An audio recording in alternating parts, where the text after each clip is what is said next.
magnetismo nas relações sociais. 29 de dezembro de 2002. A submissão do ser humano através de suas fraquezas por Nessun Alita, inspirado em um livro de Eliphas Levi. Introdução. Neste pequeno ensaio, tenho por meta demonstrar a necessidade de superarmos nossas fraquezas passionais, os desejos e os medos. Por meio das fraquezas, estamos expostos à maldade e à manipulação. Somos vítimas de várias circunstâncias pela debilidade de nossa vontade. O homem nasce da vitória sobre o animal, sobre o instinto. Vencer o instinto não ia enfraquecê-lo ou suprimi-lo, mas dominá-lo, transcendê-lo, dirigi-lo e usá-lo em nosso favor. Em uma palavra, assimilá-lo. A domínio sobre uns instintos requer a morte dos egos elementares, agregados psíquicos, eus, valores, complexos, ou como queiramos chamá-los, os nossos defeitos. Nos confere um poder inigualável. Entretanto, aquele que fizer uso errado, ou egoísta do poder, será um criminoso e terá que responder por isso. Apenas com a finalidade de dar orientação e permitir às pessoas que se protejam das malignas influências hipnóticas da vida, e que forneço esses importantes conhecimentos sobre a manipulação do homem. Esclareço que os conhecimentos contidos neste livro não apresentam nenhuma relação com as técnicas hipnóticas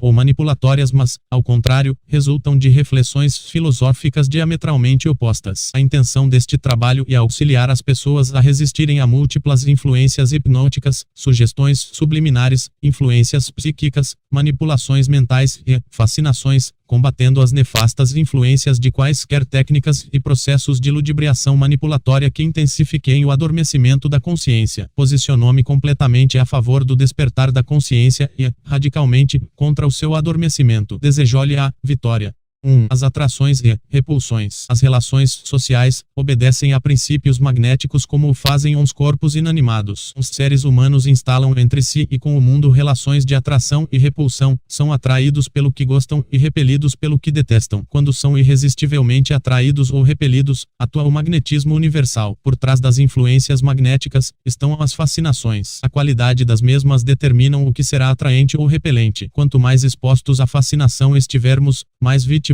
pelas circunstâncias, seremos. Os fluxos magnéticos formam estruturas sociais que vão dos pares de casais, famílias, ou parcerias de amigos até a humanidade inteira. A força psíquica promove agregações sociais por afinidade simpática e desagregações por efeitos antipáticos. A simpatia se origina da convergência de desejos e a antipatia da divergência. O sentido, assumido pelo desejo e o fluxo da libido. Uma mesma pessoa possui múltiplos e conflitantes fluxos libidinais. Sua linha psicológica principal será determinada pelos fluxos libidinais predominantes, os quais a expõem ao perigo da manipulação por um inimigo astuto que tem a experiência na dominação dos sentimentos alheios. Os manipuladores intensificam a simpatia ou a antipatia por meio da excitação dos desejos conscientes e principalmente inconscientes de sua vítima, levando-o à dependência, à entrega e à submissão completas. O segredo de seu perverso poder e a engenhosa estratégia de identificar as paixões da vítima, que lhe serão úteis, estimulá-las e acentuá-las. A vítima deste modo e induzida, inconscientemente, a adorá-lo, temê-lo ou odiá-lo. A força magnética, e muito perigosa. Seu poder de atração pode ser muito intenso e nos fulminar. Para movimentá-la, precisamos de um ponto de fixidez, o autocentramento, o qual é obtido por meio da dissolução dos complexos que nos confere liberdade comportamental e o poder de resistir às atrações e repulsões fatais do magnetismo universal. E sempre conveniente, na medida do possível, evitar antipatias, mas para tanto é necessário dissolver os egos. A antipatia não nos é em geral favorável a não ser que disponhamos de intensa dose de simpatia para lhe fazer frente de maneira muito segura. Devemos evitar ao máximo a constelação de antipatias. Quando mecemos na corrente magnética, isto é, no fluxo libidinal interpessoal ou intrapessoal, desencadeamos reações. A presciência das mesmas é fundamental para não sermos fulminados. O meio para determinar simpatias e antipatias é a observação. Por meio da observação, o manipulador descobre quais são os objetos de amor e de ódio. A afinidade simpática se estabelece pela correspondência de atitudes, pela convergência de comportamentos. Se atuarmos contrariamente ao que alguém detesta e favoravelmente ao que alguém ama, entraremos em afinidade simpática. Para se superar uma grande antipatia, é preciso uma dose superior de simpatia. A supressão de um ódio ou mágoa imensos requer a aplicação exaustiva do magnetismo em sentido contrário e proporcional à hostilidade sentida. Somos seres altamente mecânicos. Reagimos aos acontecimentos automaticamente e dentro de padrões detectáveis. Para sermos induzidos a ações ou estados de mente e sentimento, basta que o manipulador conheça a forma de provocá-los. Por exemplo, induzimos alguém que sente prazer na oposição gratuita a defender nossas ideias, quando fingimos defender ideias opostas às que em realidade são as nossas. Induzimos um fofoqueiro a propagar uma notícia quando lhe pedimos para ocultá-la sob a alegação de ser um grande segredo. Assim age o manipulador. O primeiro passo na manipulação é a identificação dos condicionamentos do outro. O segundo passo é a descoberta do agente desencadeador da ação mecânica. O terceiro passo é a instrumentalização desse condicionamento, a descoberta de situações em que o mesmo é útil aos nossos propósitos. Então basta apertar uns botões e as reações se desencadeiam. O manipulador faz um levantamento dos condicionamentos comportamentais e dos objetos que exercem atração e repulsão em sua vítima. Então os utiliza conforme as circunstâncias. Quando as reais intenções do manipulador são percebidas, sua imagem sofre um desgaste perante a vítima. Para recuperá-la, este precisará agir como se o objeto de seu desejo fosse altamente desinteressante e, em seguida, dar continuidade aos atos encantadores. Na manipulação, opera-se por alternância. Não se opõe força contra a força, mas, ao contrário, se intensifica e instrumentaliza os fluxos de força existentes. A insistência em uma única direção produz um fluxo de força resistente na direção contrária. A lisonja e o carinho contínuos e excessivos conduzem à irritação e ao fastio. A indiferença e o desprezo contínuos consolidam a frieza e afastamento. O manipulador combina dialeticamente uns opostos, toma atitudes encantadoras ao mesmo tempo em que simula estar desinteressado. Então,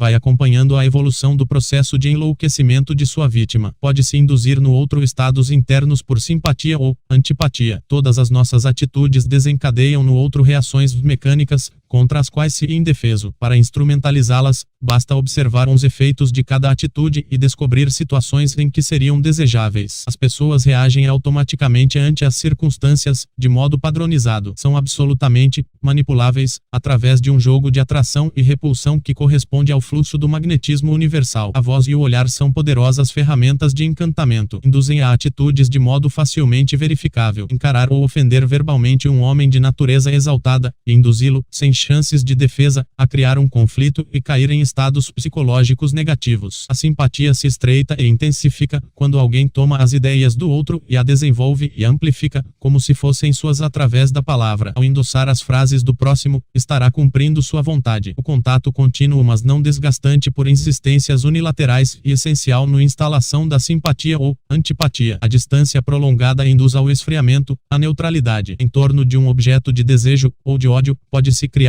toda uma cadeia magnética envolvendo um número infinito de pessoas. Obviamente, o desejo está contido no ódio sob forma de intensos impulsos de buscar a distância, ou de ocasionar danos ao objeto detestado. Querer afastar-se de uma situação, e quase o mesmo que querer aproximar-se da situação oposta. Nos níveis inconscientes da psique, o magnetismo apresenta liberdade de direcionamento e intensidade em seu fluxo. Continuamente nos influenciamos reciprocamente sem o perceber. Eis o perigo do manipulador hábil. O manipulador hábil consegue enxergar a parte oculta da psique alheia. Identifica e instrumentaliza fraquezas que a vítima desconhece possuir para transformá-la em um fantoche, excitando suas debilidades e induzindo crenças. Os padrões de atração e repulsão de cada pessoa apresentam um extrato individual, exclusivo dela, e um extrato coletivo, compartilhado com outras pessoas, ou, até mesmo com a humanidade inteira. A simpatia se instala quando uma pessoa considera que outra a auxiliará a realizar seus desejos. Antipatia se instala na situação oposta, quando a satisfação do desejo é ameaçada. Opor-se à satisfação do outro e torná-lo nosso inimigo, e favorecê-la e torná-lo nosso amigo. Dar livre curso aos desejos alheios, e tornar a si mesmo de algum modo útil e necessário ao outro. Contra os próprios desejos, a resistência dos seres humanos comuns e nula por não terem dissolvido o ego. Não se tem notícia da existência de alguém que se torne inimigo de uma pessoa por ter sido auxiliado pela mesma na satisfação de seus desejos, sonhos, anelos e depreende-se, assim, que este é um ponto fraco que nunca se fecha. Tal abertura à manipulação é utilizada pelos malfeitores espertos, mas pode também ser aproveitada em casos justos nos quais precisamos nos defender ou ajudar alguém. Uma vez excitada a paixão ou desejo, seu portador se mobiliza para satisfazê-las, atirando-se em direção ao objeto cobiçado como uma bala de revólver em direção ao alvo. É algo absolutamente mecânico e irresistível. O controle deste processo exige do manipulador a capacidade de influenciar, sem ser influenciado, de encontrar nos impulsos alheios utilidades, de aceitá-los tal como se manifestam, e de conhecer as palavras e ações que os intensificam. São particularmente interessantes uns casos em que o elemento manipulado acredita estar enganando o manipulador ao ter uns seus desejos satisfeitos. As pessoas mais propícias a este tipo de enganação são as pouco evoluídas, muito primitivas e que querem sempre levar vantagem às custas do próximo. Obviamente, e exigida imensa frieza e indiferença por parte do elemento ativo para que ridicularizações, escárnio e sejam suportados com tranquilidade. 2. As cadeias magnéticas. Quando as vontades se unem, formam cadeias magnéticas egrégoras. Por afinidade simpática, formam-se e propagam-se socialmente espontâneas cadeias de sentimentos comandadas desde o centro por indivíduos manipuladores. As cadeias podem ser de teor político, comercial, artístico, religioso e a abrangência temporal e espacial que possuem e variável. As guerras são exemplos de cadeias magnéticas altamente destrutivas e se devem ao choque de cadeias antagônicas. No atual mundo globalizado, formam-se cadeias simpáticas de abrangência geográfica internacional que podem ter como núcleo uma empresa, um governo, uma notícia, uma grande produção do cinema ou da arte. Quanto mais extensa for uma cadeia simpática, maior será sua força. A força simpática se propaga pela comunicação entusiasmada, contínua e se desencadeia por práticas sólidas. Os seres humanos comuns necessitam de liderança. Um homem de gênio forma sua própria cadeia para atingir seus objetivos. Adquire um ponto de fixidez, a imobilidade psíquica, e desencadeia em seguida uma ação circular perseverante de iniciativas. Possui grande força de ação e direção. Se for um gênio do bem, utilizará sua força para ajudar seus semelhantes. Se for um gênio do mal, os levará à desgraça e terá que responder por isso. Hitler foi um gênio do mal. Hoje há muitos gênios do mal ativos. O movimento do agente magnético é duplo e se multiplica em sentido contrário, pois a cada ação corresponde uma reação equivalente. Por exemplo, o privilégio concedido a alguém desencadeará a simpatia do beneficiado por quem o concedeu, mas, ao mesmo tempo, provocará a antipatia dos inimigos do beneficiado ao benfeitor. O segredo consiste em calcular as reações antecipadamente e evitar agir por impulso. Aquele que não se isola das correntes magnéticas e fulminado por não resistir à tentação de satisfazer seu desejo a despeito das reações contrárias e perigosas que sua satisfação possa desencadear. Cada ato cria uma sequência encadeada de efeitos em rede. As opiniões circulantes influenciam diretamente a força do agente magnético formador da cadeia, motivo pelo qual é preciso avaliar cuidadosamente a abrangência e a profundidade das predisposições existentes, sob o risco de se desencadear uma catástrofe contra nós mesmos ou contra o mundo. O amor é superior ao ódio por ser intrinsecamente simpático. Cristo foi crucificado por estar influenciando a multidão progressivamente e em um sentido contrário aos interesses dos centros das cadeias mais fortes de sua época. As cadeias estão submetidas a um movimento pendular, evoluem e involuem. Uma cadeia finalizante e sucedida por uma cadeia oposta. Atualmente, ano 2003, a cadeia simpática mundial que tem um Zéua como centro entrou em lento movimento regressivo. Os democratas retardam esse processo histórico através de sua maleabilidade e os republicanos, seus antagonistas, o apressam através de atitudes unilaterais. George Bush acelera a difusão do anti-americanismo no mundo sem o querer e apressa, portanto, a derrocada do império dentro da escala temporal das idades das nações. 3. A resistência e a manipulação das correntes. Uma chave utilizada pelos manipuladores para o encantamento e o enfeitiçamento e a capacidade de esperar uns resultados de antemão e acompanhá-los lentamente, com paciência e sem ansiedade por atingir a meta. O pretenso encantador que esteja tomado de paixão fracassará por não suportar a espera. O mesmo necessita ir contra si mesmo, conter-se, para acompanhar a evolução do processo. É impossível que alguém seja escravo e senhor ao mesmo tempo, com relação a um mesmo fluxo magnético. Se uma pessoa estiver imune à atração, será senhor do objeto; se for vitimada pela paixão, será escrava. E por isso que aqueles que tentam manipular as forças magnéticas para fins pessoais são fulminados mais cedo ou mais tarde. Resistir às atrações e repulsões, e resistir às tentações. Os agregados psíquicos são os fatores de debilidade. Quando mortos, estamos imunes à manipulação, pois as fraquezas estarão eliminadas. Aqueles que não suportam as tentações colocam a satisfação dos desejos à frente dos efeitos colaterais colaterais das ações e se queimam ao tentar criar cadeias simpáticas que atendam aos seus desejos e concupiscências, pois não possuem presciência das reações sociais que serão liberadas. A pessoa tomada por um desejo está louca, sendo incapaz de julgar e discernir. Quanto mais débil, propensa à histeria, nervosa, impressionável, fascinável e menos resistente psiquicamente aos acontecimentos for uma pessoa, maior será seu poder inconsciente de concentração e propagação da força magnética, e sua atuação, como elemento propulsor da cadeia. O entusiasmo é altamente contagioso.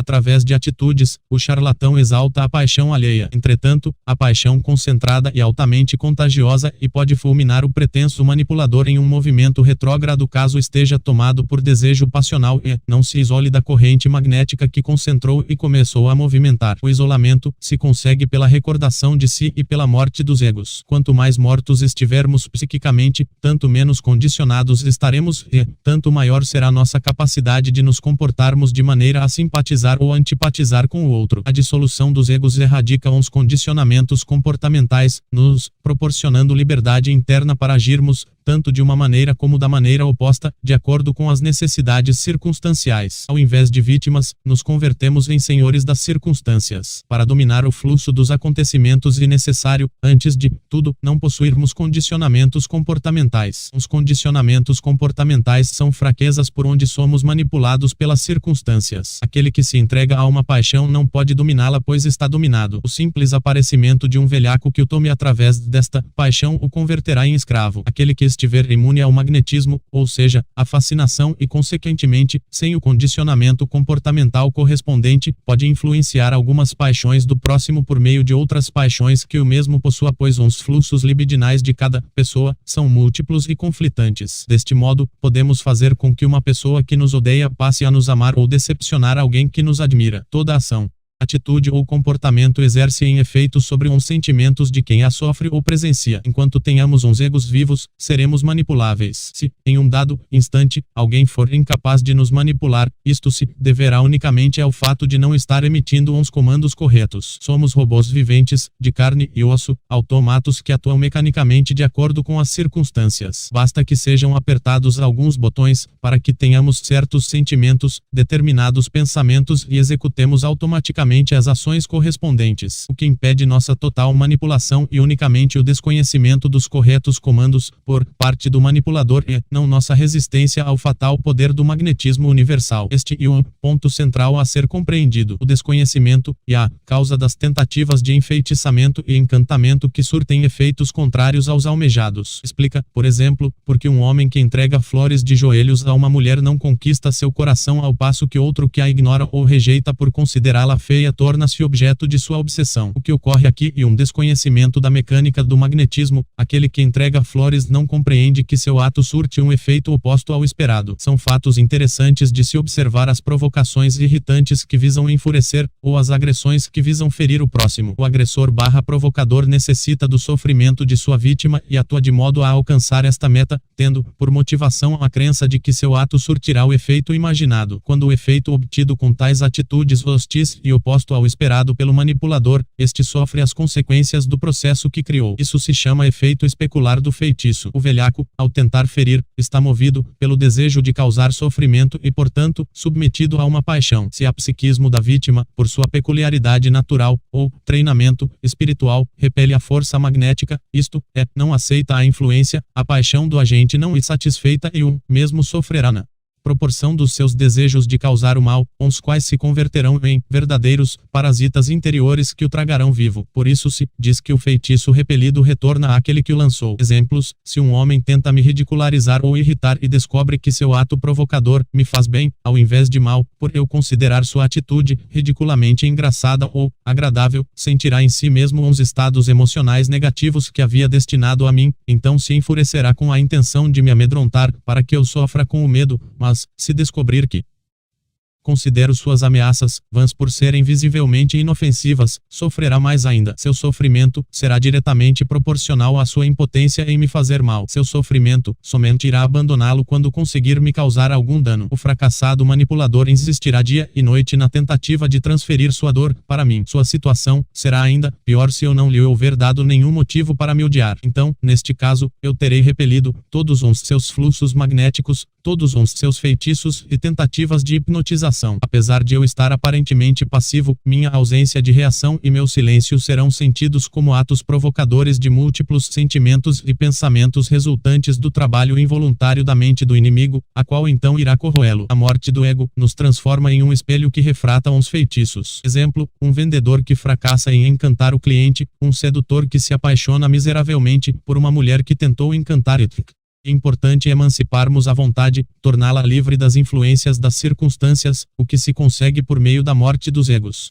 4. A manipulação e a instrumentalização das crenças. Um dos requisitos para provocar a paixão e ocultar esta intenção, para que o ego da vítima não reaja à manipulação de sua mente. Caso esta chegue a tomar consciência das reais intenções do criminoso, reagirá com indignação ao fato de estar sendo manipulada e usada, compreenderá que os atos falsos e fingidos do manipulador têm como único objetivo o controle do seu comportamento. O charlatão hábil faz a vítima crer que domina a situação e que o está enganando. A crença da vítima em sua autonomia e fundamental para evitar reações contrárias. Os padrões individuais ou coletivos de reações mecânicas obedecem às crenças. Manipular crenças e manipular significados atribuídos e, por extensão inequívoca, as reações correspondentes. Os significados se fazem e alteram através de atitudes. O manipulador será tanto mais perigoso quanto maior for sua liberdade interna, ou seja, sua capacidade de tomar atitudes antagônicas dentro de uma mesma situação. Por ser capaz de assumir o comportamento que quiser, o espertalhão induz crenças a seu bel prazer. Atua como santo, para que creiam que honesto, ou como cafajeste, para que creiam que desonesto. Atua como tímido, para que creiam que covarde, ou como arrogante, para que creiam que poderoso. A força magnética habilmente instrumentalizada em manipulações da mente alheia e hipnótica. Um estado hipnótico induzido e um estado de crença. Se o hipnotizado for levado a crer que um cão latirá, se for levado a crer que seu amigo vai matá-lo, tentará se defender travando uma luta de vida ou morte. As crenças possuem intensidade variável, na proporção direta da qual influenciam a conduta. Acreditamos facilmente naquilo que desejamos ou tememos intensamente. Induzir crenças e operar sobre a imaginação. Se estou convicto que fulano é um ladrão, é porque assim eu imagino. Os combates ideológicos, verbais ou corporais são definidos pelo poder de indução de crenças. Aquele que for induzido a crer que é inferior ao adversário será derrotado. As crenças e imaginações definem, portanto, o sentido fluxional do magnetismo universal. Aquele que odeia atua de acordo com o que acredita poder ferir o inimigo, física ou emocionalmente, porque sua intenção é prejudicar. Aquele que ama atua de acordo com o que acredita poder ajudar ou proteger a pessoa amada. O manipulador pondera previamente a respeito das reações de sua vítima com a intenção de prevê-las e desencadeá-las. Pergunta-se, diante do inimigo, de que maneiras esta pessoa tentará me prejudicar caso eu provoque o seu ódio. Em seguida busca benefícios ocultos entre as possíveis tentativas de danificação. Se o identifica, calcula as probabilidades de que a vítima reaja exatamente da forma prevista. Em seguida, aperta uns botões. As crenças do odiante condicionam suas ações em relação ao odiado. As ações do odiado são como botões psicológicos que ativam de forma exata certos comportamentos ao serem apertados. Tudo se resume em encontrar uns botões corretos de acordo com os benefícios que busca o manipulador. Um erro de cálculo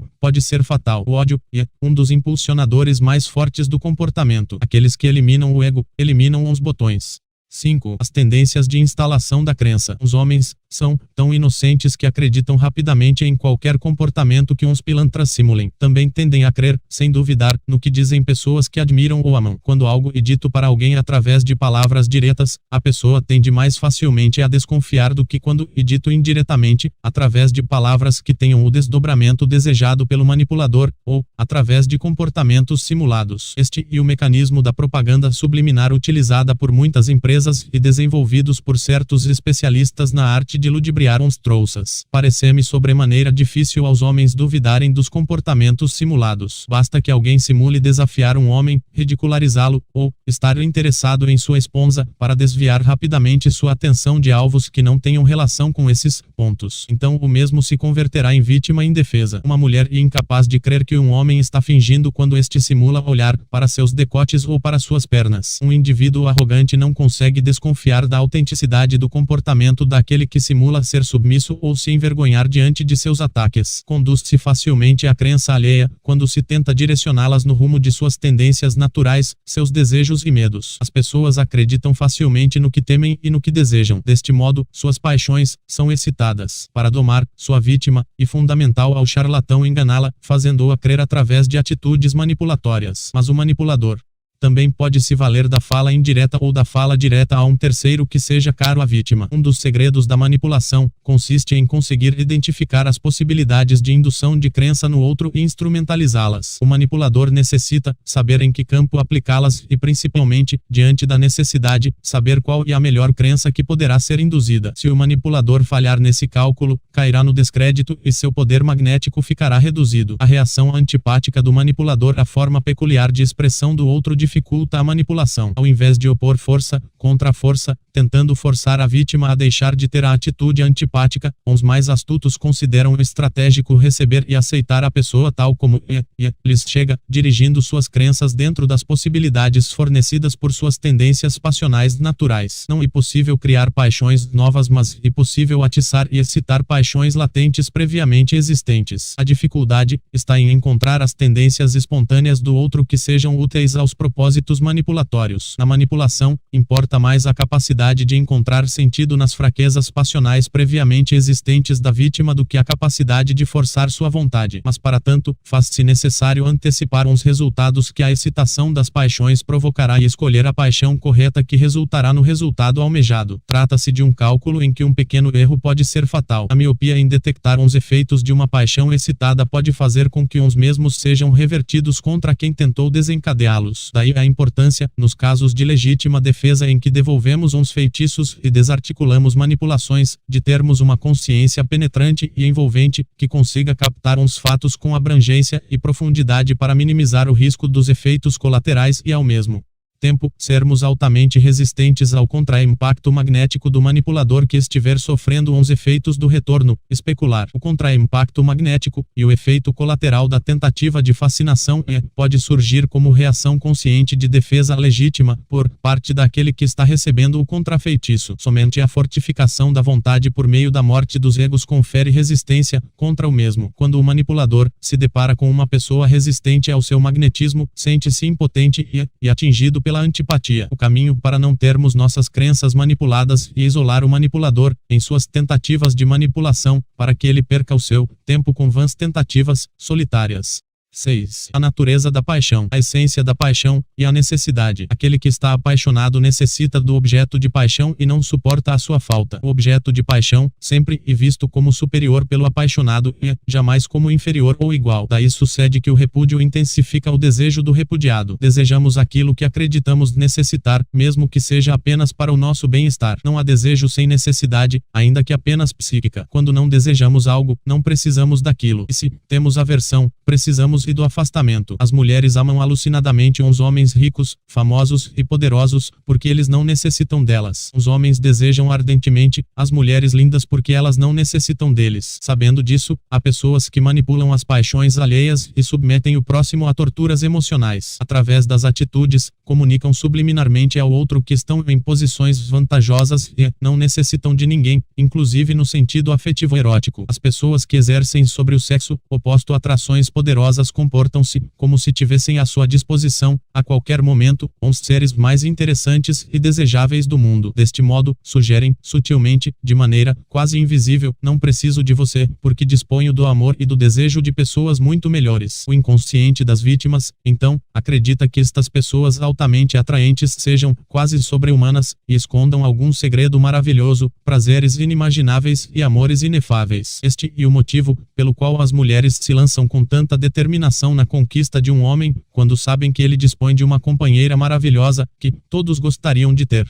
o processo de apaixonamento, e o processo de instalação de uma crença através da imaginação exaltada, a crença de que o outro é infinitamente superior a nós e um caminho para a realização de todos os nossos sonhos. Portanto, no jogo da paixão vence aquele que possui mais força interna e não se deixa fascinar. A oscilação intencional entre atitudes opostas e uma artimanha do elemento ativo, apaixonador, para estimular a paixão da vítima até a loucura, e aplicada por meio de estratégias práticas que variam infinitamente. As estratégias consistem, muitas vezes, em enviar sinais opostos ao inconsciente do elemento passivo de modo a confundi-lo e submetê-lo. Vejamos alguns exemplos. 1. Marcar um encontro, aparecer e tratar bem a pessoa de modo a encantá-la. No dia seguinte faltar e apresentar uma desculpa a tempo, antes que o elemento passivo se polarize na aversão. 2. Maltratar levemente o apaixonante e agradá-lo, após algum tempo, antes que se polarize na aversão. Aquele que tenta encantar sem ter a força interna necessária para resistir aos efeitos colaterais do encantamento e fulminado pelas forças que desencadeou. Se um homem quer fazer-se notar por uma mulher que o despreza, basta fazer algo que a desagrada. Será imediatamente notado e marcará a sua imaginação na proporção da ousadia do ato desagradável. O excesso na ousadia de tal ato, ou um erro qualitativo na direção do mesmo, porém, será destrutivo a esse homem. Se, além de fazer-se notar, ele quiser aproximar-se dela, terá que contrabalançar o ato desagradável com atos favoráveis à mulher. A dosagem e a forma como os atos contrários se combinam somente pode ser determinada pela experiência, pelo conhecimento específico da personalidade sobre a qual se opera e pelas circunstâncias específicas em que se dá a operação magnética. Mulheres e homens experientes, ou que sofreram muitas vezes com o apaixonamento, desenvolvem grande resistência ao encantamento. Administram os opostos à vontade porque não temem perder o parceiro. Dificilmente caem nas garras de elementos apaixonantes, porque estão protegidos pelo ceticismo e duvidam do comportamento simulado do manipulador. A superação da barreira manipulatória imposta pelos jogos de atitudes contrastantes e alcançada quando o fluxo hipnótico e devolvido ao emissor. A devolução requer 1. Que a vítima apaixonante perceba a intenção das estratégias do outro. 2. Comporte-se como se não tivesse ciência do que se passa. 3. Conquiste a independência interna conseguindo ser indiferente, tanto às manifestações de amor como de desprezo. 4. Administre os sentimentos do apaixonador com suas próprias estratégias. A vítima apaixonante, e mantida constantemente na dúvida através das atitudes contraditórias do apaixonador. Um mistério, e criado e mantido a todo custo por meio de atitudes incoerentes e contrastantes. As atitudes de afastamento, geradoras de repulsão, nunca são extremas. São sempre tênues, pois as atitudes extremas eliminam a dúvida na vítima e a tornam capaz de se decidir, optando pelo afastamento definitivo. O apaixonador luta por não se polarizar em nenhum lado. O mais desapaixonado, e o mais apto a jogar com suas próprias atitudes contrastantes de modo a confundir o outro a respeito de suas intenções e manter o mistério. Então a vítima será incapaz de tirar uma conclusão definitiva a respeito do que o outro sente e do valor que confere à relação por não ter parâmetros coerentes para julgar. As atitudes são tomadas em função do que acreditamos e se os dados forem contraditórios, não conseguiremos acreditar se a outra pessoa nos ama ou nos despreza. Não obstante, o manipulador sugere à vítima, sem lhe dar certeza, que a ama e não de que a odeia. Excita sua imaginação ao sugerir-lhe que seu anelo de ser amado pode ser satisfeito. A mentira, sagrada lei regente das relações sociais neste mundo tenebroso, se mescla constantemente à verdade na fala e no comportamento geral do perigoso apaixonador. A proteção e conseguida preservando-se a ciência de que as atitudes do apaixonador formam um conjunto de mentiras misturadas com verdades no qual não se pode acreditar e nem tampouco passar ao extremo oposto, o da descrença absoluta. Há uma grande vantagem em sermos desapaixonados, porque, deste modo, nos tornamos resistentes às tentativas de encantamento por parte de pessoas desonestas. 7. A apoderação da vontade alheia.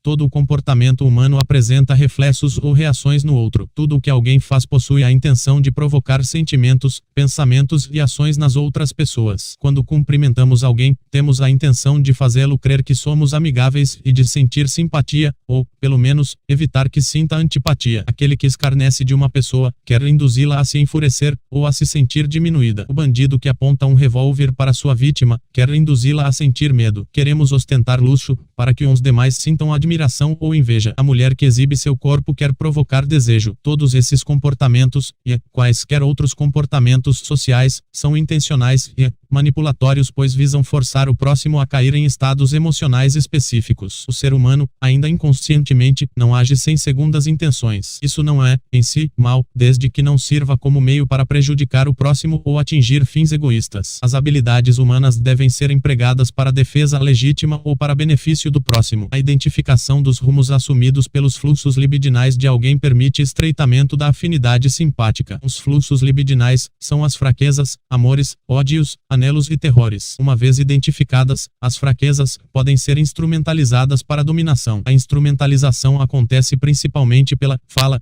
mas também pela expressão facial e pelas atitudes. Para roubar a vontade alheia, o manipulador precisa falar mal daquilo que a vítima detesta, elogiar aquilo que ela ama e dar-lhe segurança contra aquilo que teme. Deste modo, o fluxo libidinal é intensificado pela junção de fluxos libidinais equidirecionados e cria-se uma cadeia magnética. A eficácia do poder magnético é diretamente proporcional à vontade impressa no ato. Se o manipulador agir com vacilação, o elemento passivo não será magnetizado suficientemente. Ao falar-se com intenso sentimento e concentração, imprime-se força à corrente magnética e esta absorve os fluxos da vontade alheia. Em geral, aquele que quer se apoderar da vontade de alguém, costuma primeiramente estreitar sua afinidade simpática com esse alguém, como fazem alguns vendedores. Para obter tal estreitamento, as paixões necessitam ser identificadas. Em seguida, o espertalhão bendiz aquilo que a pessoa ama e maldiz o que a mesma detesta a fim de se encaixar perfeitamente na estrutura de suas paixões. Assim, a afinidade simpática se estreita e se aprofunda até um ponto perigoso. Uma vez que a cadeia esteja ativa, ou seja, que a simpatia tenha se aprofundado, o manipulador se defronta com a dificuldade em controlá-la. O controle é obtido ao se fazer o outro crer que realizará seus desejos ao adotar uns comportamentos desejados pelo velhaco. A palavra joga um grande peso nesta etapa. Uma vez que a vítima esteja aberta, em guarda baixa, e induzida a acreditar, através do diálogo, nas vantagens das atitudes que o manipulador quer que a mesma tome. Mas nada disso será possível se a vítima estiver fechada à influência. O isolamento simpático atrapalha totalmente este trabalho e é, portanto, uma maneira de nos defendermos contra uns charlatães. O desejo mais intenso e profundo da alma de um homem, por mais sublime, altruísta e maravilhoso que seja, e seu ponto fraco principal, a chave para sua perdição. Se um inimigo acenar com a possibilidade de satisfazê-lo, incendiará sua paixão e poderá levá-lo aonde quiser, enlouquecido. Por este motivo, as pessoas que nos agradam podem ser tão perigosas quanto as que nos desagradam. Pergunte-se quais são os desejos mais intensos que possui. A resposta irá revelar os meios pelos quais sua vontade pode ser capturada e manipulada por um inimigo, tornando-o escravo.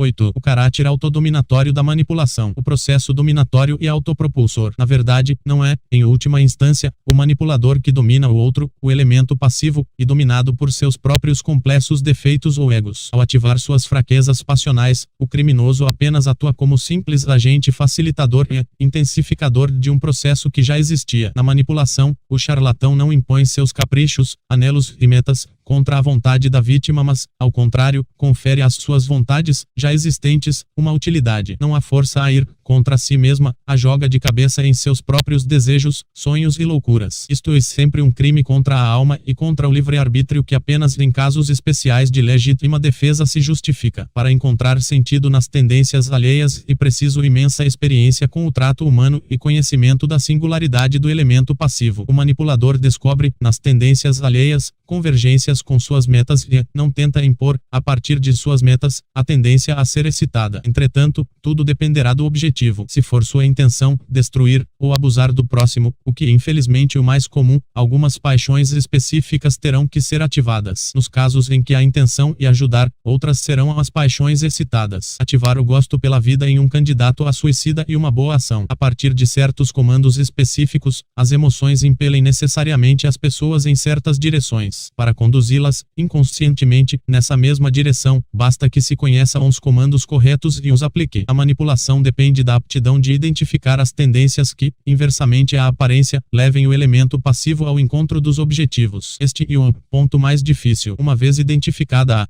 tendência correta, tudo flui facilmente, mas o trabalho de identificação nem sempre e fácil requer grande experiência com o trato humano e conhecimento da natureza específica da pessoa a ser manipulada. Os principais paixões determinantes de um processo manipulatório são as aversões e os desejos. As aversões correspondem a medos e ódios, os desejos correspondem às cobiças, aos anelos e aos sonhos. Obviamente, todos os elementos psíquicos se entremeiam. As aversões promovem antipatia e os desejos promovem simpatia. A vítima sempre tende a crer mais facilmente naquilo que teme ou deseja. Contra as forças internas, o homem é indefeso. Não é necessário, portanto, manipulá-lo de fora quando se sabe ativar uns elementos internos que o levarão à meta almejada. Respeitar o livre-arbítrio do outro e permitir-lhe o direito à autodeterminação, deixá-lo ser o que e fazer o que quer. E respeitar os seus desejos ao invés de tentar fazê-los fluir ao contrário. Curiosamente, quando tal se verifica, a pessoa abre a oportunidade de ser dominada através de si mesma. Infelizmente, vemos então que os seres humanos estão permanentemente vulneráveis e expostos a menos que descubram e combatam suas fraquezas. Pode-se corromper as pessoas por meio de suas más inclinações previamente existentes. Para tanto, basta que o manipulador as acenda por meio de palavras e gestos. Felizmente, pela mesma via, podemos regenerá-las. Entrar em sintonia com aquele que se pretende dominar e ser capaz das mesmas atitudes e falas às quais o mesmo está inclinado. A maleabilidade exigida se consegue apenas por meio da morte dos egos.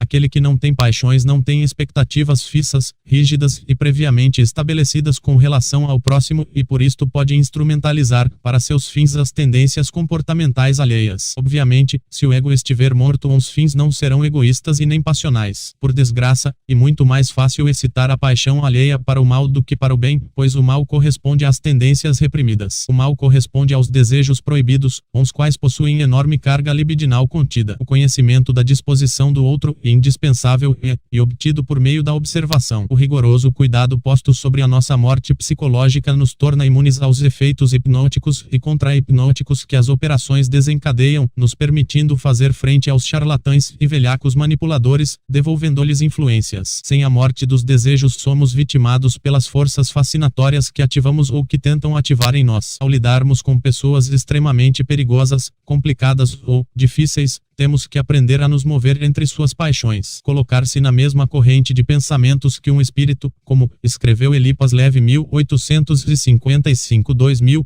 avos, e ser capaz de simular semelhança e convergência de propósitos. Manter-se moralmente acima do mesmo, e estar isolado da mesma influência, e não ser atraído pelo mesmo objeto. Em outras palavras, simular um comportamento com o cuidado de não ser absorvido e dominado por este comportamento, reforçar as ideias do outro sem ser magnetizado por elas. Tudo se resume em estar interiormente livre para permitir o curso das paixões alheias sem ser afetado e nem arrastado pela corrente que se cria, mas, ao contrário, arrastando-a. Os maus necessitam do sofrimento dos bons para se satisfazerem. Empreendem imensos sacrifícios para prejudicá-los e, até mesmo se expõem a riscos. Quando não conseguem atingir este intento, sofrem emocionalmente, pois a energia maligna que criaram dentro de si não encontra receptáculo fora e retorna ao seu ponto de partida, podendo inclusive provocar-lhes doenças. E deste modo que uns bons atormentam uns maus. Logo, e uma grande vantagem sermos superiores aos malvados e o conseguimos quando somos impenetráveis ao medo, ao ódio, aos afetos, aos apegos e a todas as paixões. Quando dissolvemos uns egos, nos tornamos imunes a todo feitiço e encantamento por não sermos mais o polo reativo contrário receptor do magnetismo mas sim o emissor. Seremos um espelho que refletirá e devolverá exatamente aquilo que nos for lançado. Se nos lançarem feitiços de dor, insultos, ameaças, impropérios, ódio, etc., não sofreremos e esta dor retornará ao seu ponto de partida. Se nos lançarem encantamentos de prazer, tentativas mal intencionadas de sedução, por meio de elogios, manipulações amigáveis, insinuações sexuais, etc., não nos envolveremos e nem seremos encantados, fazendo com que o manipulador caia na frustração e sofra por não alcançar seu propósito. Nossa aura repelirá as pessoas malvadas. Do ponto de vista moral, o contrafeitiço e o contra-encantamento são justos, porque são legítimas defesas. Não há nada de errado em defender-se das investidas de um manipulador, para devolver-lhe as exatas consequências internas de suas próprias atitudes e os decorrentes venenos que haviam sido destilados e destinados para nós. O erro está em tomar a iniciativa de enfeitiçar ou encantar, ato que sempre se deverá à cobiça e aos desejos egoístas. Eis porque devemos perdoar, resistir internamente às influências hipnóticas e não reagir às provocações, insultos, humilhações, ameaças, perseguições, etc.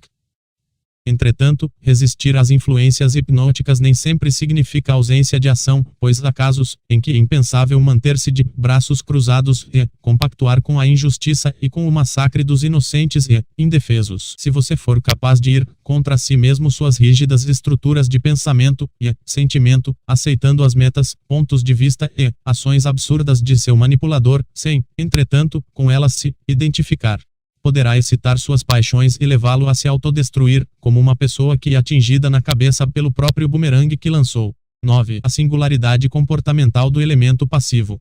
O manipulador toma o cuidado de interagir de acordo com o temperamento particular de cada pessoa, pois a tendência à generalização pode levá-lo a erros fatais. Observador atento, acompanha os nossos passos e vai compreendendo como sentimos, pensamos e agirmos, para nos tomar por nossas loucuras. Contempla nossas peculiaridades psíquicas na tentativa de compreender nossos padrões comportamentais de ação e reação ante uns fatos. A preocupação com a singularidade comportamental do elemento a ser manipulável se deve a uma necessidade de um manipulador não atrair contra si um fluxo imprevisto da corrente magnética que pretende desencadear. O desconhecimento da singularidade, efeito nefasto da tendência à generalização, impede a presciência da totalidade das reações a desencadear. Quanto mais profunda e abrangente for a presciência das reações a serem desencadeadas a partir de ações do manipulador, mais exatamente ao encontro dos seus interesses irão os resultados. O poder de manipulação do outro ocorre na proporção direta da profundidade e abrangência do conhecimento de suas reações mecânicas aos acontecimentos. Quanto mais o manipulador conhecer sua vítima, mais poder sobre ela possuirá. Mas o conhecimento concreto e seguro e singularizante, daí o cuidado com as generalizações. O manipulador hábil não atua na incerteza a respeito de como o outro reagirá. Para despotenciar e confundir um manipulador hábil e deste modo nos defendermos, temos que dissolver uns egos. Ao fazê-lo, eliminamos as reações mecânicas e padronizadas, induzindo o observador ao erro. Ao nos estudar, o usurpador de vontades tirará conclusões errôneas a respeito dos nossos padrões de ação e reação. Então ficará surpreso ao perceber que não reagimos como ele havia previsto. Tentará repeti-lo outras vezes, mas sempre ficará desconcertado com a ausência de padrões reativos. Deste modo, ou seja, pela morte dos egos, impedimos o manipulador de penetrar em nossa individualidade. A observação e a interação com a vítima permite a identificação seus temores e desejos específicos e gerais, principais e secundários. Uma vez identificadas tais fraquezas, o manipulador as excitará até níveis insuportáveis, para que suas nefastas consequências se façam sentir. 10. O uso da simpatia da maioria dos elos de uma cadeia por homens vis. As correntes magnéticas são instrumentalizadas, habilmente, por uma categoria especial de homens vis, uns covardes que fogem de todo confronto individual solitário com um rival e travam embates somente diante da vista de várias pessoas. Os tenho encontrado em vários ambientes. A presença de um grupo espectador previamente e inconscientemente cooptado fornece refúgio e nutrição energética ao covarde. O significado que sua figura possui para a coletividade funciona como uma arma que pode ser instrumentalizada para endossar seus ataques contra uma infeliz vítima desconhecida entre a multidão. Sua posição privilegiada por ser um líder ou uma autoridade, ainda que de modo não assumido, lhe permite dispor do fluxo energético da maioria dos presentes para endossar a força de seus golpes. Esse reforço, e conseguido pela simpatia. O covarde especialista em combater sob observação dos outros sugere a multidão, de modo imperceptível, que as ideias que ele defende convergem perfeitamente com as ideias da coletividade presente. Deste modo, há um reforço no substrato energético emocional da fala pela identificação inconsciente das pessoas presentes com o que o velhaco defende. Uma rápida observação permite flagrá-lo no ato de dar a entender aos ignorantes que suas ideias e as destes últimos são exatamente as mesmas. Assim, advém um incremento artificial da energia. Além disso, se valem da preocupação da vítima solitária com sua própria autoimagem. Jogam com esta fraqueza todo o tempo e a dominam, desviando sua atenção para a preservação da autoimagem ao fazê-la a sentir que a mesma está sendo arranhada ou destruída. Podem se valer de várias ferramentas para induzir seus oponentes à timidez e ao medo. Erudição, menção a nomes de obras literárias ou autores consagrados pelo grupo presente, menção a títulos, a cargos, a nomes de alguma família importante a qual pertença, amizades que possua com figuras importantes da sociedade etc.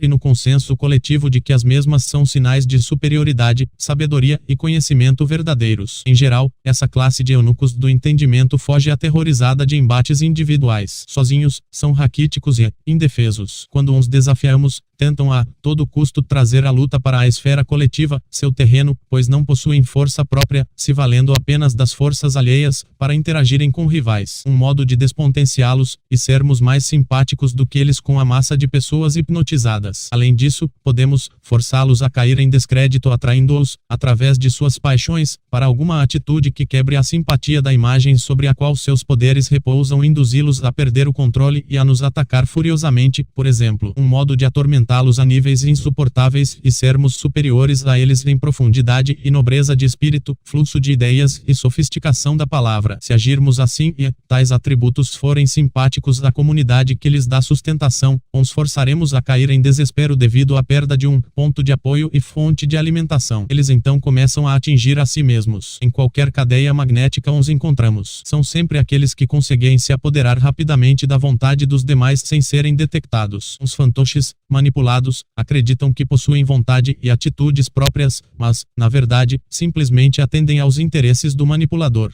11. O magnetismo nas polêmicas. Nos vários diálogos que tive com certos tipos de intelectuais, observei que o poder dos mesmos se encontrava mais na indução de insegurança, ira e confusão no outro do que na coerência das ideias que defendiam. Observei também que tendem a relutar em ir para o confronto direto, incisivo e concentrado, preferindo desconcertar o interlocutor com indiretas que o deixem na dúvida a respeito de estar ou não sendo atacado. As armas mais proeminentes que verifiquei foram o sorriso cínico associado à calma e a fala debochada não assumida. São elementos que parecem sustentar-se na sensação autoinduzida de se estar no controle da situação, e que possuem grande poder magnético de indução e grande impacto emocional em pessoas abertas e indefesas. Ao ser o interlocutor forçado a cair em estados emocionais desfavoráveis, seu fluxo de ideias sofre uma interrupção, o que o leva a girar em círculos à procura da melhor reação, das melhores frases a serem ditas e das melhores ideias a serem expressas. Para nos protegermos e refratarmos esse fluxo de força, é imprescindível mantermos a calma ao máximo, relaxando enquanto aplicamos uma sobreposição concentrada de nossa ideia com descarte total das ludibriadoras ideias e falas alheias. Assim raptamos ao intelectual a sensação de controle e firmeza que induziu a si mesmo como ponto de apoio. O fundamento da sobreposição concentrada da ideia e a colocação do nosso ponto de vista durante as pausas no monólogo que o intelectual pretende instalar, aliada à manutenção de uma ausência total de reação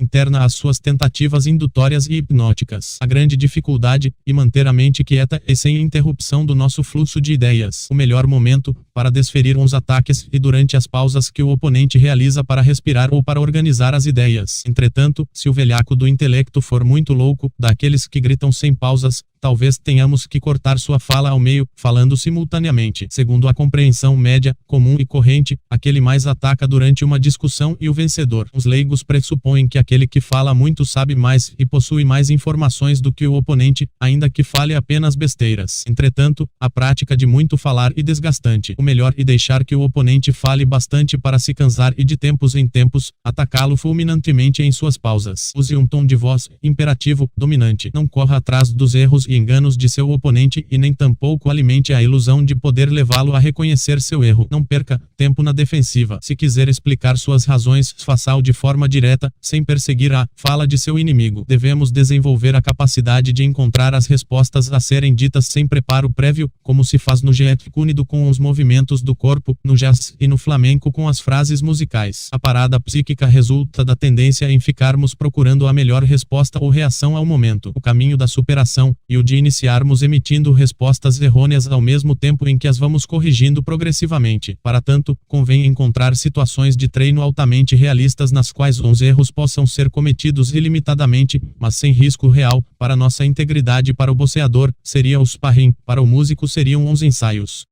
As respostas corretas existem previamente em nossa psique inconsciente. A dificuldade reside em extraí-las, pois, durante as discussões, nos paralisamos ao tentar criá-las. Nas discussões, há um forte substrato emocional que é preponderante na definição de seus desfechos. Ao contrário das aparências em que todos acreditam, o que determina quem as vence é a convicção de estar com a razão e a capacidade de ser mais frio, direto e objetivo do que o outro. Preocupe-se em ser superior ao seu oponente em calma e frieza. Deixe que ele enlouqueça força. Esteja presciente contra reações violentas e as receba com naturalidade. Não se deixe ser atingido por gritos ou tentativas de humilhações. As discussões são jogos, cada uma das partes tenta atingir a outra ao máximo e ser atingida ao mínimo. Há vários egos que nos tornam vulneráveis, a preocupação com o que o outro pode estar pensando, o desejo de fazê-lo reconhecer seus erros, o medo de sermos expostos ao ridículo, a impaciência ante suas rajadas de palavras etc.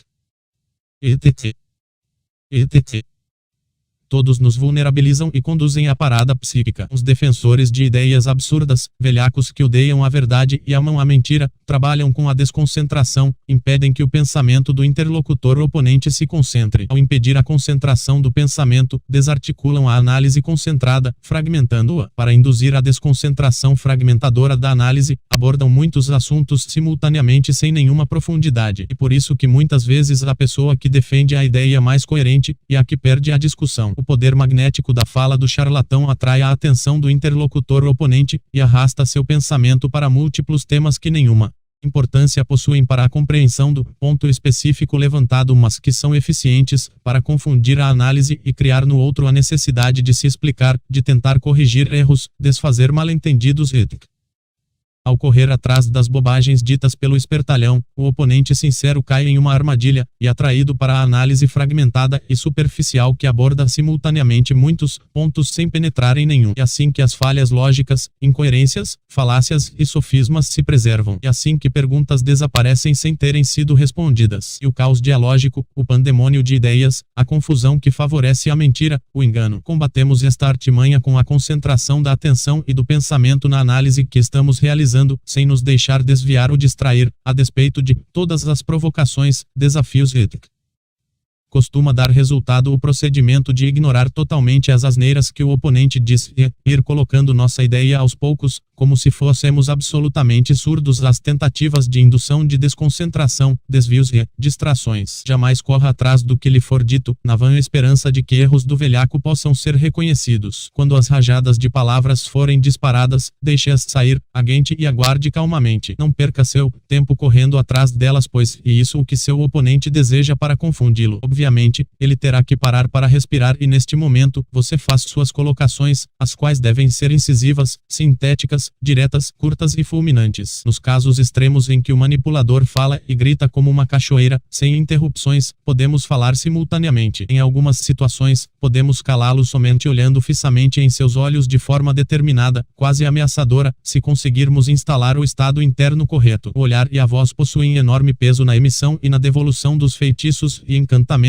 por serem hipnóticos e anti-hipnóticos ao mesmo tempo. Algumas muito poucas vezes, você pode extrair do lixo dito por seu adversário alguma ideia para tecer um comentário destrutivo e confundi-lo. O que importa, aqui, não é fazê-lo compreender nada, mas sim cumprir nossa parte, esclarecendo nosso ponto de vista, ato que pode ter o efeito de confundi-lo, pois somente podemos fazer compreender erros àqueles que desejam compreendê-los e não àqueles que desejam defender suas ideias. E perda de tempo tentar fazer um polemizador compreender algo. Divirta-se em vê-lo perdido e estonteado. Para resistir à rajada de palavras, é importante não se identificar com as mesmas. Resista ao magnetismo fatal da voz humana. Antes de tudo, é necessário um estado interno correto que se caracteriza por frieza, incisibilidade, objetividade, impiedosidade, adaptabilidade, flexibilidade e calma. O estado interno correto vem antes mesmo dos argumentos. Em polêmicas, os intelectuais sempre costumam impedir a exposição das ideias opostas às suas, por meio de seguidas intervenções que afastam o pensamento do núcleo da análise, evitando seguir o curso do raciocínio que expomos, nos interrompendo a todo momento com observações e perguntas que embaralham as ideias éticas.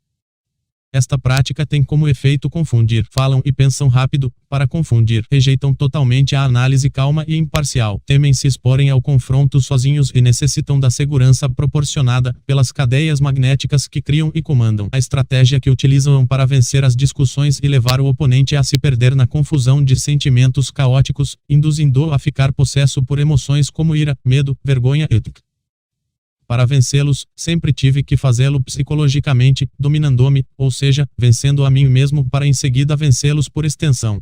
Podemos sintetizar uns mecanismos sabotadores de análise nas polêmicas do seguinte modo: intervenções que afastam a atenção e o pensamento da questão principal em discussão, intervenções que têm o efeito de atingir o sentimento, confundindo Intervenções múltiplas, contínuas e rápidas que não permitem que o pensamento do interlocutor seja exposto e acompanhado.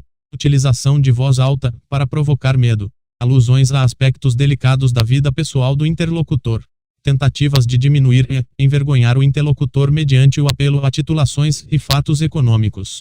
Precisamos ser absolutamente impenetráveis a todas as formas de feitiço apontada acima. Nenhuma deve ser capaz de afetar nosso ânimo. Se nos mantivermos firmes e inacessíveis como uma rocha enquanto expomos nossas ideias, ignorando totalmente as falas inúteis do manipulador, seu feitiço será lançado de volta, pela lei do movimento especular, atingindo. Então o veremos surtar loucamente atingido pelo ódio, pela vergonha, pelo medo e por outros estados internos maléficos que haviam sido destinados a nós, mas que repelimos. Uma conjunção de fúria e calma se faz indispensável. A destrutividade do espírito de combate necessita ter seu lugar na alma, do mesmo modo que a amabilidade e a doçura. Todas são funções psíquicas que não podem ser dispensadas. Em polêmicas graves, um dos segredos e uma espécie de raiva intensa, porém controlada e direcionada. Olhe seu oponente nos olhos com fúria, sem medo, como em um combate, porém sempre avalie as consequências posteriores que tal confronto possa ter. Nunca é saudável ter inimigos, porque, se uns vencemos, eles não nos esquecem e prosseguem nos perturbando, reunindo forças contra nós.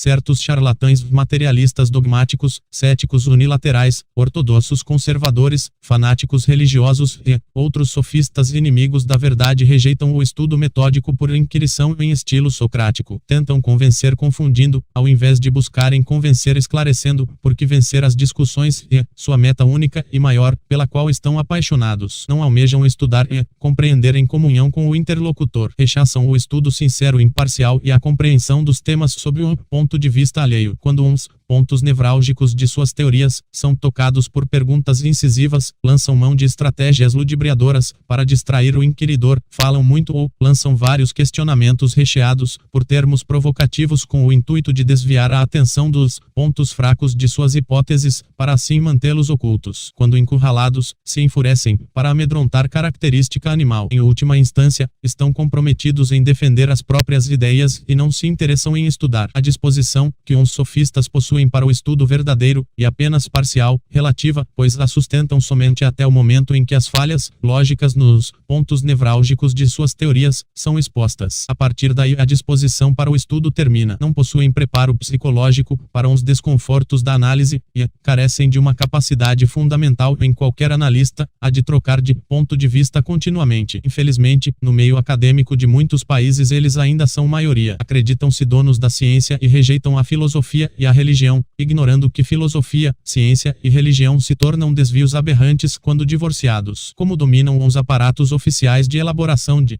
conhecimento e contam com a legitimação do poder, desde tal posição difundem a ignorância sob disfarce de sabedoria na sociedade. Aliás, a priorização de seus compromissos políticos e econômicos em detrimento da verdade provém desta posição. Podemos concluir, assim, que uns sofistas charlatães defendem suas mentiras por serem estupidamente ignorantes ou talvez, na pior das hipóteses, por serem terrivelmente malintencionados. Assim opera neles o magnetismo. Observemos como se discute com charlatães em geral. Devemos nos ater ao ponto nevrálgico que dá origem à discussão e resistir a toda investida fascinatória que possa nos distrair e desviar o rumo da análise. Os charlatães necessitam, pela própria natureza de seus objetivos desonestos, impedir a análise esclarecedora e instalar a confusão, já que somente assim que mentiras e hipóteses mal elaboradas podem resistir. Para tanto, costumam principiar a discussão em torno de um ponto e em seguida inserem, propositalmente, muitos outros pontos na discussão para torná-la caótica. Estes pontos inseridos astuciosamente aparentam ter ligação com o tema estudado, mas na verdade apenas se destinam a distrair e confundir o pensamento, gerando o que chamo de caos dialógico. Este caos dialógico então camufla as incoerências e falhas lógicas dos raciocínios falaciosos, fazendo as mentiras parecerem verdades e as verdades parecerem mentiras. E por esta razão que uns juízes não permitem discussões em tribunais, mas apenas inquirições, pois sabem muito bem que as piores pessoas costumam ser as melhores na arte de ludibriar. E pela mesma razão que uns filósofos antigos decidiam antecipadamente quem iria perguntar e quem iria responder.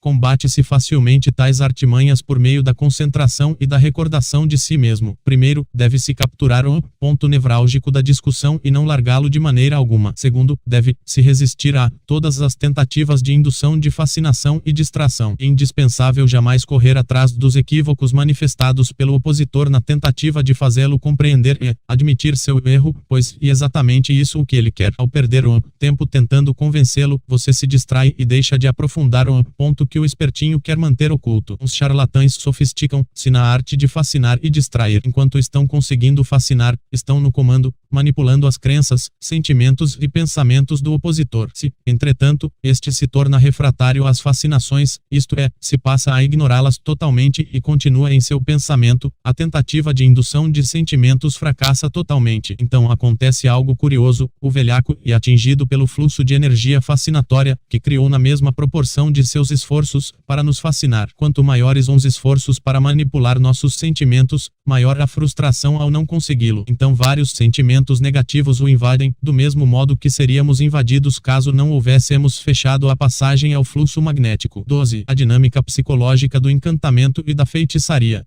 O que uns supersticiosos chamam de enfeitiçamento corresponde, psicologicamente, à fascinação da consciência. Ambos serão considerados aqui como uma só coisa e não como duas coisas análogas. O enfeitiçamento e uma forma de fascinação extremada, exacerbada. Por isso uns feiticeiros necessitam da crença de suas vítimas em seu poder de matar ou fazer adoecer. Uma pessoa absolutamente cética e imune ao poder de um feiticeiro. Se um cético for enfeitiçado, isso indica que seu ceticismo não foi absoluto, que houve uma vacilação inconsciente. O mesmo processo se verifica na sedução. Uma mulher é invulnerável ao poder de um sedutor quando não crê que ele tenha algo que lhe interesse e, por extensão, o poder de atraí-la. Entretanto, algumas vezes cremos estar invulneráveis ao poder de alguém, em um primeiro momento, e, em outra situação, o surgimento de algo novo e, ainda não conhecido por nós faz a convicção anterior ruir. Então ficamos vulneráveis. O encantamento requer o conhecimento prévio das debilidades de quem vai ser encantado. Não é possível que alguém seja encantado em uma direção contrária à de suas fraquezas. O encantamento apenas ocorre na direção das fraquezas previamente existentes, sejam elas conscientes ou inconscientes. Trata-se, portanto, da instrumentalização, ou aproveitamento de impulsos que já existiam, uma forma perversa de se aproveitar das fraquezas do próximo e violentar seu livre-arbítrio.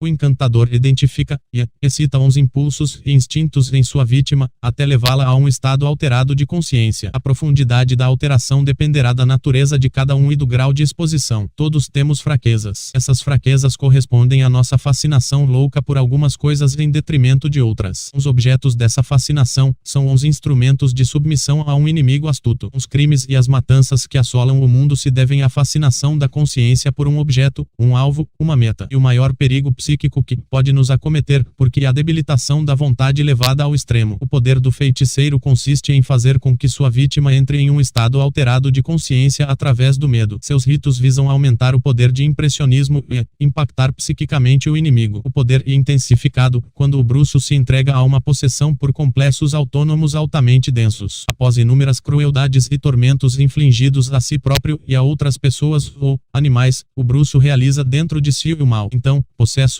comunica à sua vítima o que fez por canais conscientes ou inconscientes. Sua expressão, entonação vocal, gestos corporais e atitudes horríveis impactam a vítima emocionalmente e debilitam sua razão e vontade. A mesma se abre às suas influências diabólicas e sofre igualmente uma possessão por elementos psíquicos inumanos que jaziam em seu inconsciente. Ocorre um choque psicossomático. A pessoa somatiza violentamente o medo e morre ou adoece. A primeira solução para não ser vulnerável à bruxaria e não temê-la. Por isso os religiosos, devotos são invulneráveis. Entretanto, se esses uns mesmos forem fanáticos, serão vulneráveis aos encantos e maldições de sua religião, podendo ser, por eles encantados, manipulados e atingidos. A fascinação brutal da consciência corresponde aos peris of soul estudados por Jung. A pessoa perde sua alma habitual e possuída por outra, alma demoníaca, ou melhor, um pedaço fragmentado e autônomo de alma que aguardava na nas profundidades de sua própria psique para se manifestar a consciência, e violentada por um primitivo e grotesco agregado psíquico do inconsciente. Não há nisso nada de místico, fantástico ou mágico. São fenômenos, empiricamente, constatáveis. Em pequena escala, o encantamento está presente em nosso cotidiano a todo momento. As palavras que emitimos, as roupas que usamos e tudo o que fazemos possuem o poder de provocar nos demais determinados sentimentos dos quais não podem fugir. A palavra, os assuntos abordados e conversas,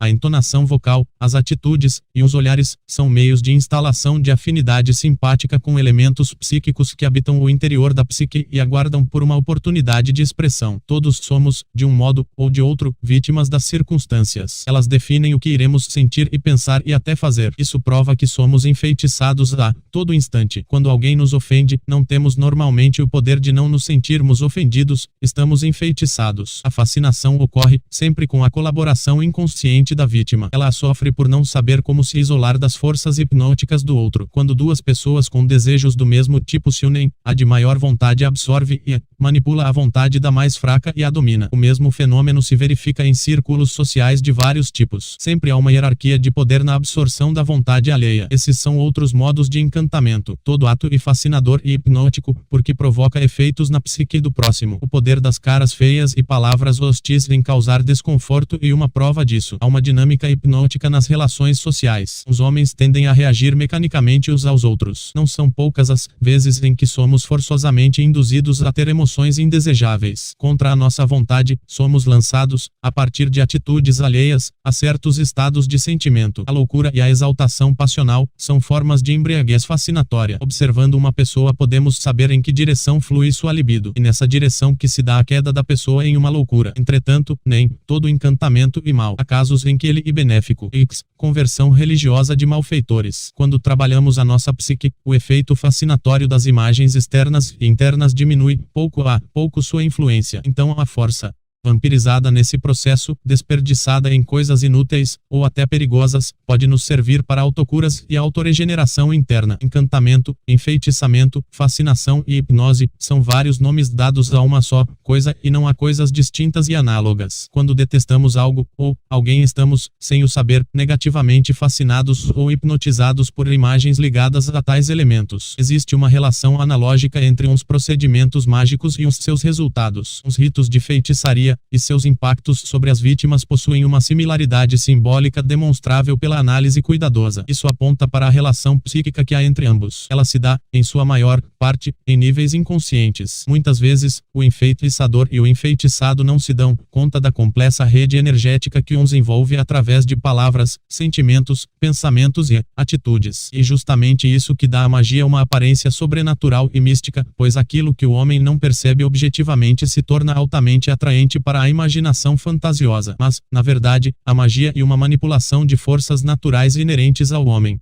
13. Emancipação do comportamento na condução das correntes magnéticas. Aquele que se coloca acima dos pueris sentimentalismos bons e maus escapa do alcance do entendimento e se torna incompreensível e imprevisível. Ao ser invulnerável à ira, será capaz de beneficiar e proteger quem o maltrata. Ao ser invulnerável ao medo, será capaz de afrontar quem o ameaça. Ao ser invulnerável ao desejo, será capaz de rejeitar as tentações que lhe forem oferecidas. E tudo isso será realizado somente quando a razão o determinar como conveniente. Estará no controle de si e de sua conduta. Não será manipulável, apesar de muitas vezes assim parecer. Não terá amigos ou inimigos, estará além dos pares de opostos. Terá a capacidade de fazer apenas o que lhe parecer acertado e não se deixará levar pelos impulsos. Esses são os atributos da vontade livre, a capacidade de autodomínio, de comandar a si próprio e de não ser comandado interiormente pelas situações exteriores. Se a liberdade da vontade for exercitada até extremos, a pessoa ultrapassa os limites humanos normais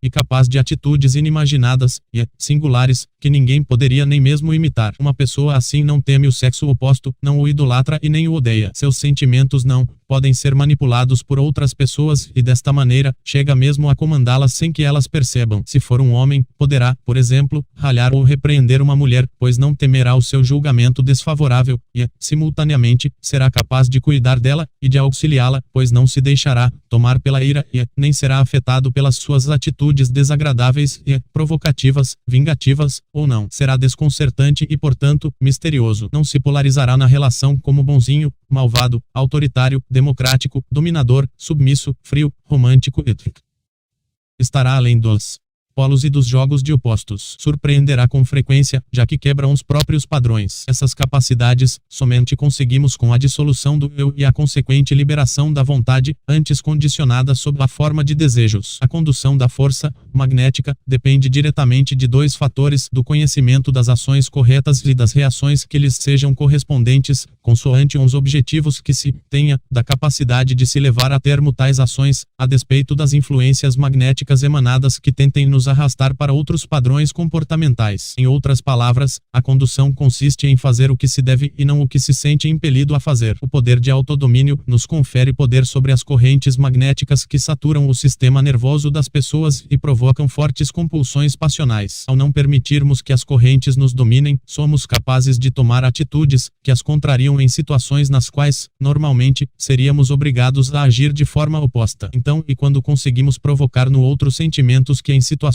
normais nos seriam impossíveis. Mas isso requer, antes de tudo, emancipação da vontade e tal poder somente pode ser exercido na proporção direta desta última. Quanto mais condicionada for a vontade, mais condicionado será o comportamento. Quanto mais condicionado for o comportamento, mais condicionada será a indução de sentimentos no próximo. Uma pessoa condicionada a trapacear uns outros está condicionada a atrair o ódio sobre si. Uma pessoa condicionada a somente fazer o bem está condicionada a atrair abusos e exploração sobre si, já que não é capaz de sair deste condicionamento. Uma pessoa livre de ambos condicionamentos será capaz de agir, tanto de uma forma como de outra, conforme as necessidades que se apresentarem. Se a condução não for legítima e justa, o operador será fulminado cedo ou tarde. Conclusões: as paixões tornam o ser humano vulnerável. Os desejos são paixões e nos arrastam. A mente do apaixonado está obsediada por elementários, larvas ou formas pensamento. O apaixonado não é dono de si mesmo, suas ações não lhe pertencem. Não é ilícito tomar a iniciativa de manipular o próximo. É lícito manipulá-lo em legítima defesa, ou seja, contramanipulá-lo. A contramanipulação é uma forma de manipulação devolvida e, portanto, justa. É lícito desarticular tentativas de manipulação de nosso psiquismo por parte de outras pessoas. Convém superar uns medos e fraquezas para nos protegermos de tentativas de manipulação. Nem sempre as pessoas simpáticas querem o nosso bem e nem sempre querem o nosso mal. Nem sempre as pessoas antipáticas querem o nosso mal e nem sempre querem o nosso bem. A força manipulatória flui no cotidiano. O livre-arbítrio alheio deve ser respeitado. O livre-arbítrio alheio e desrespeitado pelo manipulador. A ação especular, ação refratária, devolve as consequências dos feitiços ao manipulador.